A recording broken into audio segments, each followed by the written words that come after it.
flowers in our salad. Yeah. I don't know that now. And we put the leaves into our veggie juice every morning, and the flowers. Yeah, so And take the dry blend slice them too as a juice and put a little bit of fruit And in if you chew it up to a paste, you can just put it on one of his sores and his legs, and it was cleared the next day. Huh. Yeah. So what does the tree look like? really pretty. Yes. Like that one there with a bit of small Similar, leaf on it. similar, that really tiny leaf, very pretty. Ours is all A gone. lot smaller leaf, but We the should same have sort of... seeds for the next meeting from ours, because Oh, all the seed beautiful. pods are formed. No, it looks that style of tree, but very small leaves on it. Like that leaf formation. Tiny baby. Do you know much about the nutritional, medicinal No, it grows like that sort of style of tree, alright, but the leaves are very miracle tree tiny. because it's everything. It's got It's like this. a- My son, this one, he cut his finger here, the thumb, and I put a malunga pulp in it, Yes, yes. and it just healed nicely. You can't even see the cut. Wonderful. I think it was you who told How Jack long about does it that. take the tree to And grow? we tried it, and it worked We really put a well. stick in the Very ground, short just time. nothing. He had a cut Oh, how long does it because take we're cutting a opal, and he had a Couldn't big think of cut big over enough. here And how do you propagate? with the diamond sword. Ouch. Of what the miracle And I tree. put it, We've you got, can now put that it's peaches in it, and I put the photos flowered in it, and it the just leaves are needed dying in off big now. Wow, And that's the big so little amazing. seed So pods that's the miracle tree, moringa, drumstick. What do you call it? Do you have another name? Oh, we call it malunga in Malunga. in my country. And it grows native there? Oh, grow native over So there. if you remember, They do it as like thin. if you remember the Oh, gate, yeah, great idea. Such a pretty tree you too. need to make a donut.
There's a plant over there called blue ginger, and that is the cure for cancer.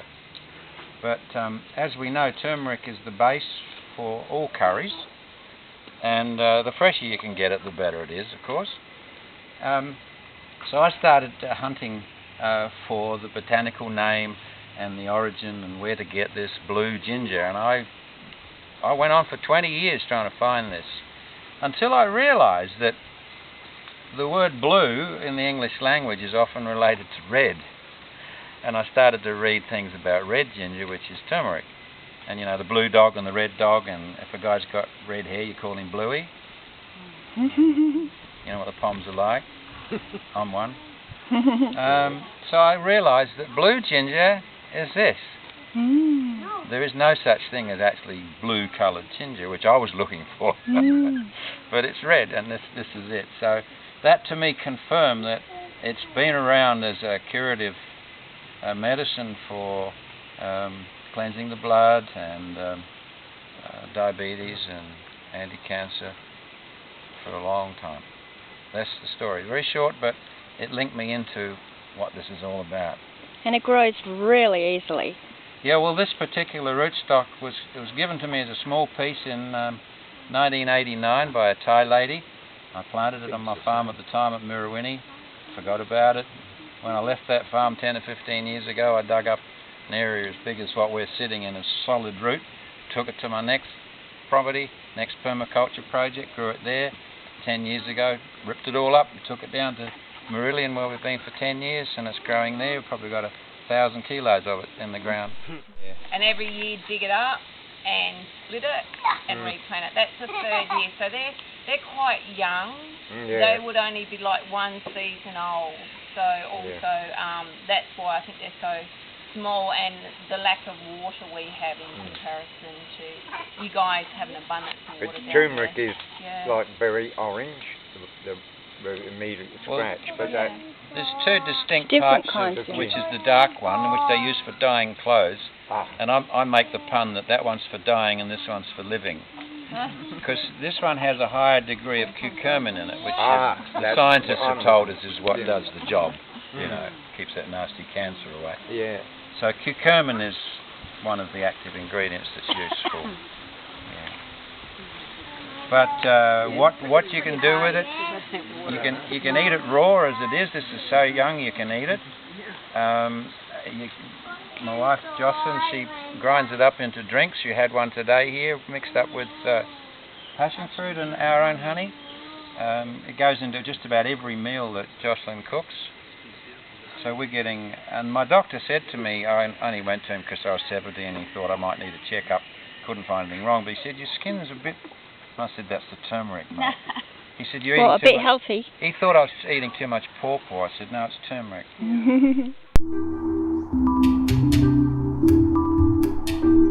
Annatto. A-N-N-A-T-O. Annatto. Okay, yeah. It's also called asuete. We're just talking about the annatto over here. Annatto, asuete, or commonly called bixa, B-I-X-A. Okay. That's what the juvenile pods look like, very pretty rambutan hearts. This is some of the older ones. And this is the older one, which you can take for seed or for dye. These will all grow beautifully. And if you really pretty little tree too. If you just rub them on your hand, you can see the effect. This is the dye. There's tons of dye in there. I took one of these pods and put it through the moly mixer with a couple of ounces of coconut oil, hey. And I use it as a dye. Just if I'm making a custard, I'll just put 1 drop of it in, and it's the most brilliant looking custard. Fantastic. That's like great. That. So it's not poisonous. No. Obviously not. No, it's not poisonous. What do you have to put a lot in? I don't know. The Polynesians use this for putting on their skin. And if you've seen the Amazon tribes with that red paint, this is it. And he looks pretty well, really, doesn't he?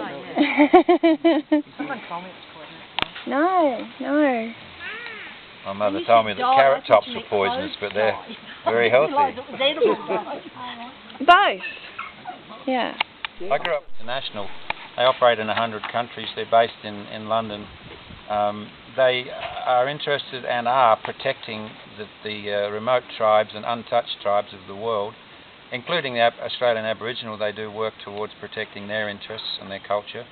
And it's interesting, we are seed savers, and I think culture is our most valuable seed. And so I take a strong interest in that. Our family do. They don't ask for money, they ask you to support them.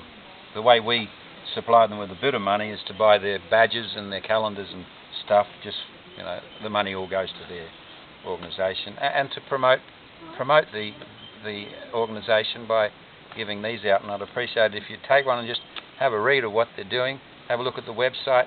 They've got hundreds of videos and information about what they're doing all around the planet.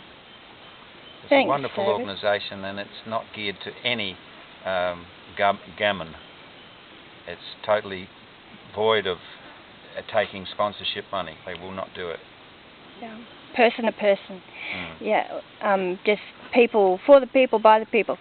And also, when you're talking about the older cultures, well, these are the people that have been the seed savers all the way through. That's correct. And so they have got the knowledge now, and they're actually the people that have been protecting our seed heritage. And so over the years now, what we're doing is going back to the older cultures and saying, wow, how do you grow that? How do you do that? And that film that we've been talking about, the Seed Savers film, Michelle and Jude have gone to a lot of the cultures in the Pacific, and there's a lot of cultural information on that video, and you'll see how well this fits in together. And La Vie Campesina is all matched into this too, LVC. La Vie Campesina is a big seed bank. Whereabouts is that one That's a situated? global movement with 200 million members. It's the biggest organisation in the world, and to be a member you've got to be a family farmer. Yeah, wow, yeah, family farmer, and they're all into the organics, and that they've got a great website too. So yeah, LVC. Is so linking up with all of these people, you know, we're in this family with these people. So yeah, thanks for bringing that, it's a David. global peasant movement. Yeah, awesome. And we're peasants. Season of growing.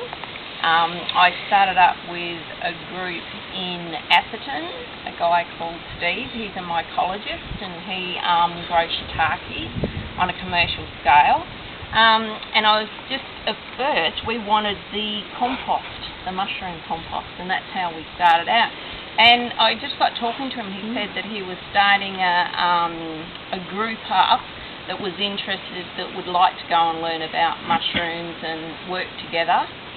Growing shiitake. So that's how I started out, and that was 4 years ago. Since then I went down and did a course in Sydney at Milkwood, and that was about 3 years ago. And that's a big permaculture big community permaculture movement down in Sydney Way. They've got an awesome website too, with lots and lots of information. Yeah. So anyway, this is basically, we make blocks to grow the shiitakes on. And this is out of sawdust and wood chip. We make these, and it mimics basically a log, because the shiitake grows on a log. So, and these are sterilised when they're grown. You can grow in log form. I've done it in log form. It takes years for the log actually to cultivate and grow, and you've got to have the water to keep them moist. You need to spray them once a week to keep them going. But you can pass that around. At the moment, I'm in an off-season growing. I don't grow with an air conditioner. I have a container and I open my doors and I try to keep it as natural as possible and just grow with the seasons. So generally when I grow from May through to, I managed to grow to right till the end of December this year. Excellent. Last year it was November. So it depends on the weather to how long I'll get out of the blocks growing.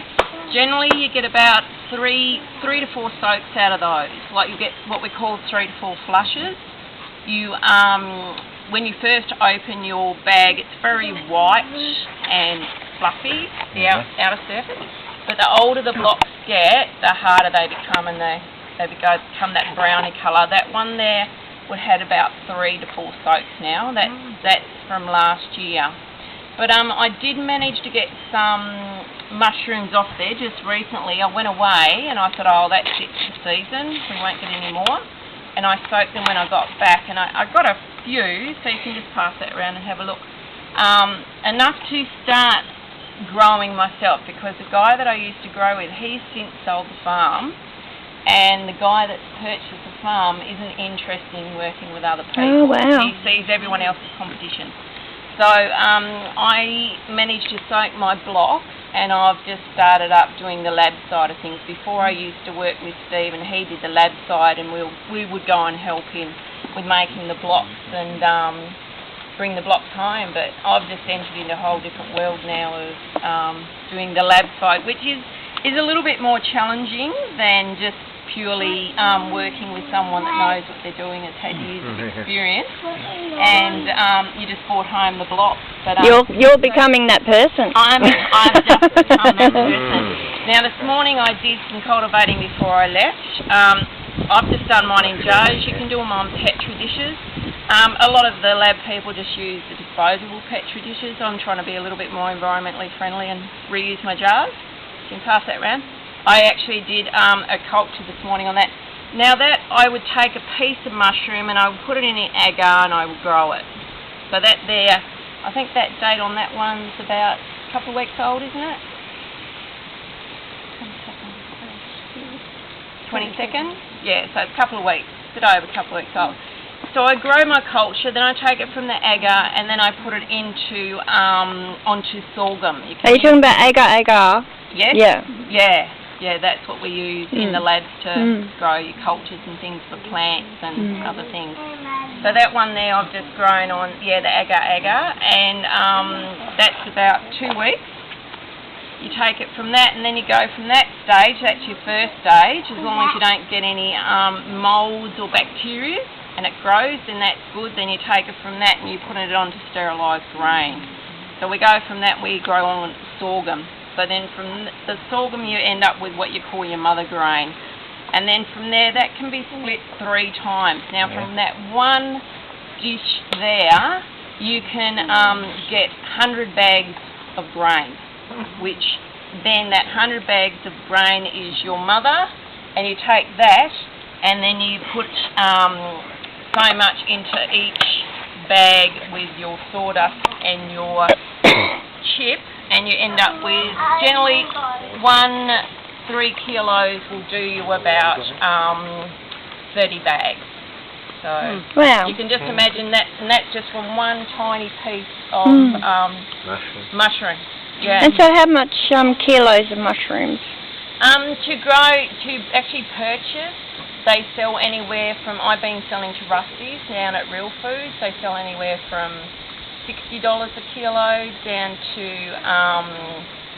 about 30, just depending. Yeah, and how many kilos of mushrooms would you get out of that, like if you're doing it at home? This one block, generally you get about 1 kilo, and that's soaking and regrowing. Yeah. And a kilo of mushrooms is quite a lot, because they're very light. Yeah. And you can dry them too. I've, like once you've got them, obviously I'm off season, so now I dry, and so I've got them basically, when I'm not growing, I've got them pretty much all year round. Can you impregnate your agar-agar with the dried? You've got to be careful because you've got a lot of contaminants that are in the air. Now, to take that sample to put on the agar-agar, you take the very inner part of the mushroom that hasn't got as many bacteria or mould spores and things on it. Your biggest thing in mushroom growing is your mould. It basically eats up your mycelium. It stops it from growing. But I've got anyone that's interested in getting into it, some really good people to work with is Trad Cotter. He's really good. And also another guy that I work a lot with in Bookwise is Paul Stamets. And these guys are just amazing. They've got so much knowledge on mushroom growing. Yeah. Paul Stamets has a very, very, very popular TED talk about how mushrooms and mycelium are going to actually save the planet. That's it. That's book here. But it takes human beings to work with the mycelium and the mushrooms, because we human beings have done so much damage, so now we can turn it around and fix it all up again.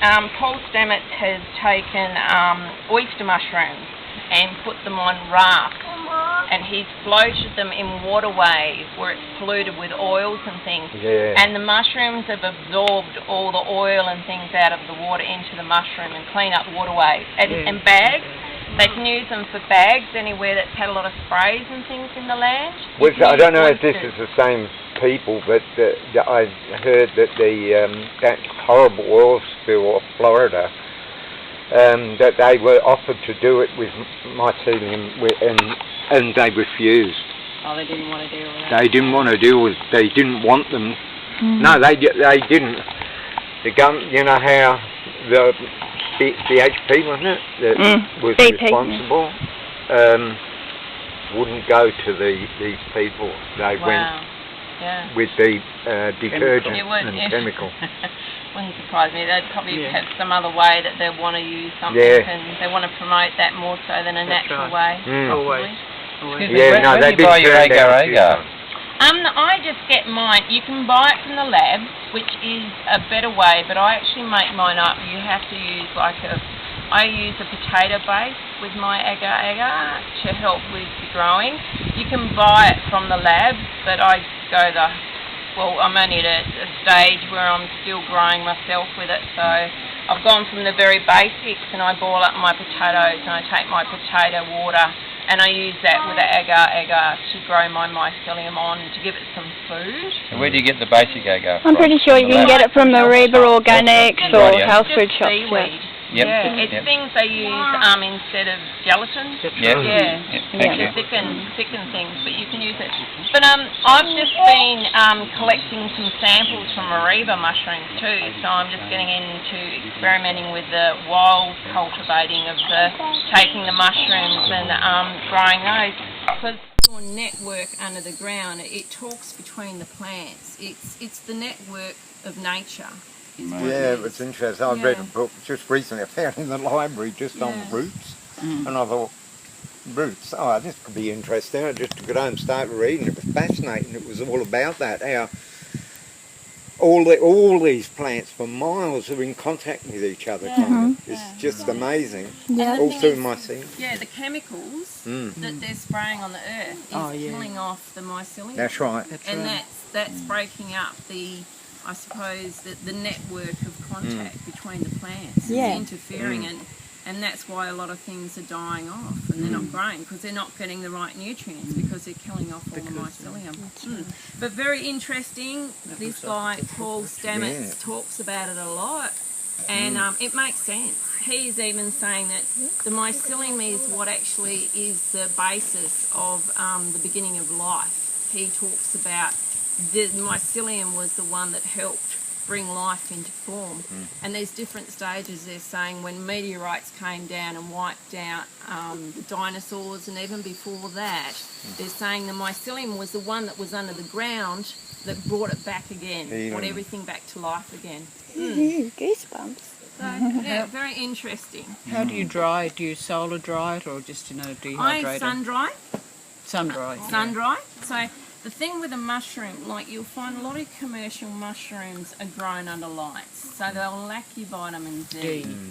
And the thing with a mushroom, you can take a mushroom like this and you can dry it in the sun and it'll still absorb vitamin D if it's still alive. You can take that, you can chop it up and put it out in the sunlight, and it'll still absorb your vitamin D. Oh, wonderful. So and dry them, so you're getting your vitamin D then. But I like to work with enough natural light for the mushrooms to grow in my containers.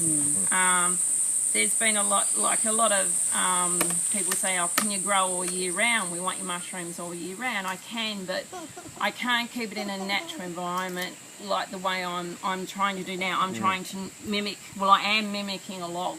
That's what I'm doing. I'm mimicking a log here, and I'm growing that, and then I'm bringing in the natural flow of air and enough sunlight to keep them growing.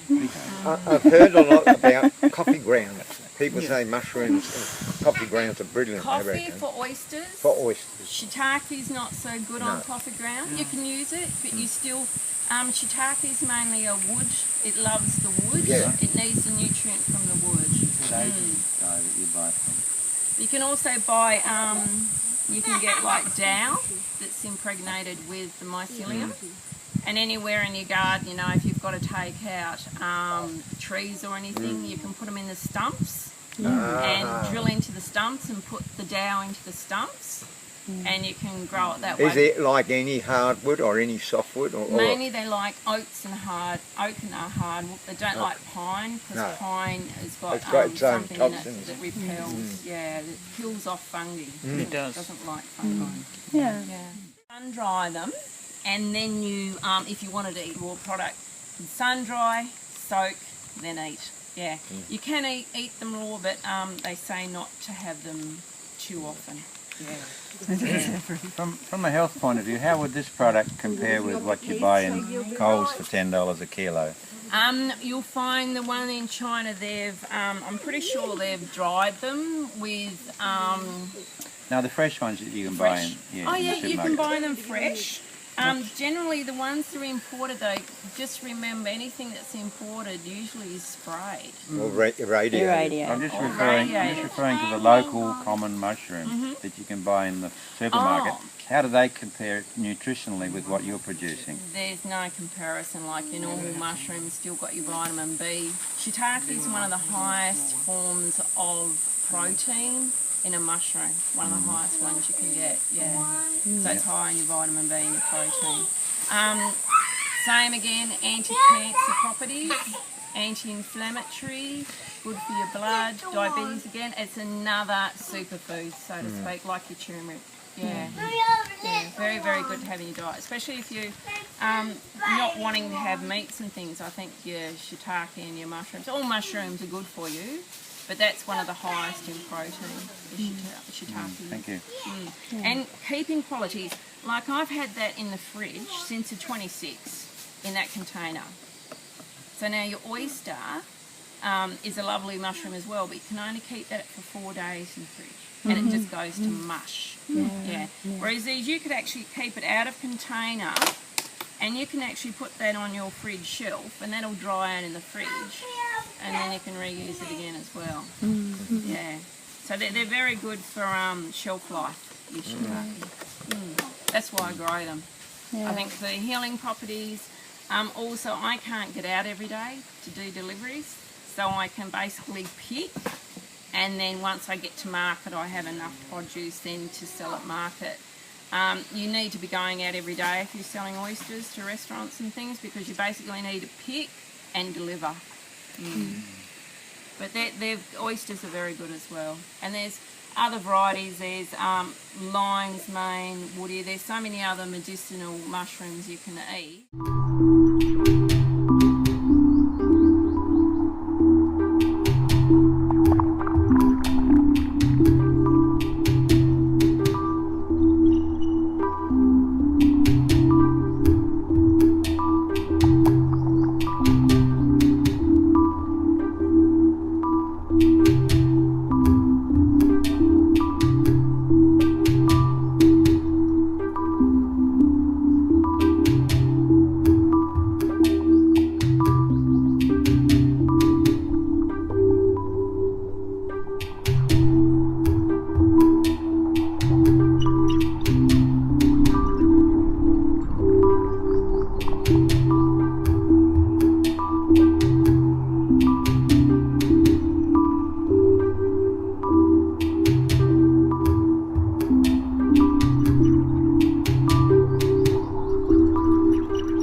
There are 3 rows of trees here.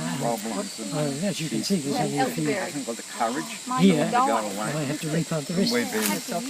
And then you were saying something magnificent about self-sufficiency. For me, I just say, look, we all need, that's what that should be our dream. That's right. To be self-sufficient.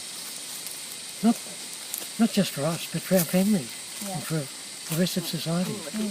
And then we're all slaves to the system. Yep. No, otherwise. Not me. Anybody who's dependent on the system is a slave to it, aren't they? Yeah, and we have to see that and extricate ourselves from the shackles. I hope so. And how about, is it enough just to dream about being self-sufficient? No, it isn't. Action speaks louder than words. Actions and words and dreams and friends and treelings all together, making it all happen. I think the thing to me, myself, is to realise we are a part of nature. We've come to that situation in our society where we think of ourselves as being separate. We're not. We're just as dependent, interdependent as anything else. Yeah. And we have that capacity as this part of nature to be able to envision things and then to put them into action. Yeah.